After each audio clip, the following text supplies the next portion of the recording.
What's going on, everybody? My name is Ben, and welcome back to another episode of Sci-Fi Wednesdays. We're back on our Night Trooper, and today we're going to go ahead and attempt to install the LEDs and try to get the wires kind of pathed down through the figure. So it's going to be a little tedious for sure, but hopefully by the end of the episode, we'll have lit up eyes and we'll have our wires strung down through the body. So that's going to be interesting. Now, regarding those eyes, I mentioned before, I've got some very small micro SMDs that I can use for the eyes themselves, and I have them in green color. So all I have to do is figure out how those will go up into the eye plate, then go ahead and have it light up and shine through. However, the piece that goes up over the eyes is a very thick, kind of a greenish black color, and I'm not sure if the lights are going to shine through as brilliantly as I would like. Still looks good though. I don't think it's going to be much problem, but I don't know if it's going to be as visible. If it's too bright, of course, we can always add a resistor, but I think we're going to go ahead and try it without the resistor. We're going to go ahead and drop this right in place.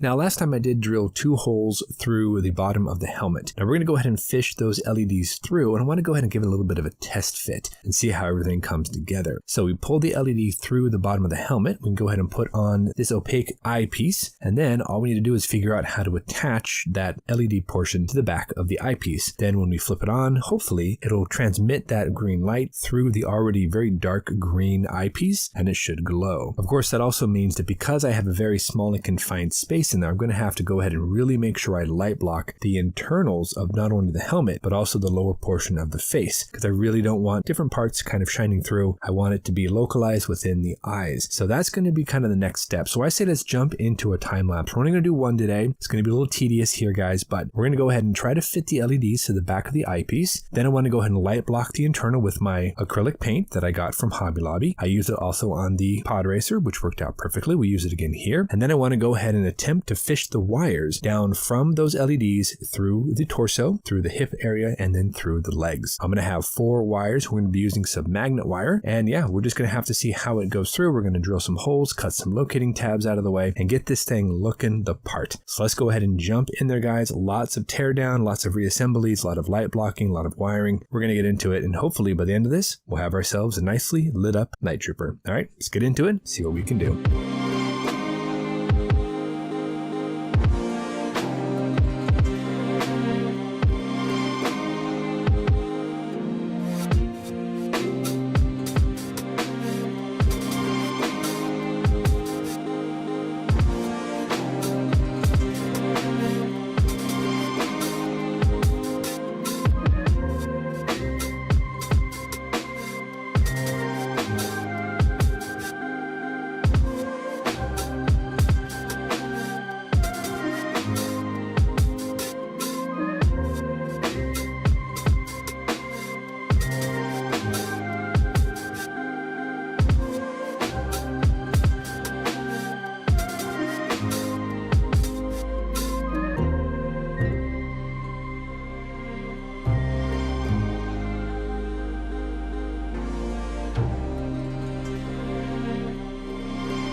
Alright guys, so that was a fairly lengthy time lapse. I'm sorry about that, but as you can see, the lights are in there and they are pretty bright. I'm very happy with how that looks. The light blocking seems to have worked decently well enough, so I'm happy with that. And of course we have our wires that poke down through the legs, through the torso, and right out the bottom of the feet. We do have a couple of wires that are visible there in the knee joints and a little bit there around the neck, but we can't really do much about that because putting the wires through those joints would make them inoperable. So I really don't want to have to fool around with that too much. I want it to be movable, and this way we'll just paint them black. I doubt you even see them, so that's good. Plus I have them on the inside and the back of the legs, so I don't think they're going to be as noticeable as if they were on the front of the legs. Let's get you a real quick close-up here and you can check out how the lights look. And here we go. As you can see, the lights are on, the eyes glow green. That's perfect. We're not in total pitch black right here. We have a very low light situation, but you can tell they actually are pretty bright. I don't think it's going to be much of a problem because we still have to do a little bit more light blocking around the eyes themselves. But for the most part, I think it looks pretty good. So I'm happy with that. I think we're going to call it quits for today though, because we still have to figure out what to do for the etching, for the gold, and of course for the little bit of light blocking on the top of the helmet. There's a couple of areas that just for some reason seem to glow a little bit green. We don't want that. We want it focused right out of the eyes. But that's going to do it for us today. I'm actually having a real blast with this particular project. It takes a little bit of time and it's a little bit tedious getting those wires down through the different limbs and whatnot. That's why I went with magnet wire because it's so tiny, very, very thin wire. And of course, we'll come back next episode and see what we can do for the etching and for the gold. But until then, guys, you know the drill. Go out there, get yourself some bench time, have some fun, build something cool. And we'll see you back here on episode number 3 for our 1/12 scale Night Trooper here on Ben Builds Sci-Fi Wednesdays. Thanks for watching, everybody. Take care of yourselves and we'll see you soon.